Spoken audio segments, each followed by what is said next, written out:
Hi dear students, it's time to do read aloud. So we have read aloud of O sound words. This is your favorite thing. These are toys, right? And the spelling of toy is with O sound. T-O-Y-S, toys are in a box. B-O-X, box. A hot pot, H-O-T hot, P-O-T pot, is on the cot.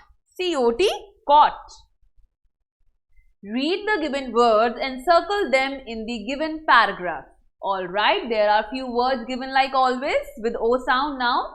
M-O-P mop, T-O-P top, H-O-P hop, P-O-P pop and C-O-P cop. We have to circle these words in the paragraph. I am a C-O-P cop. मैं एक cop हूँ. I have a pop. It loves to hop. H-O-P hop. I can hop over the top.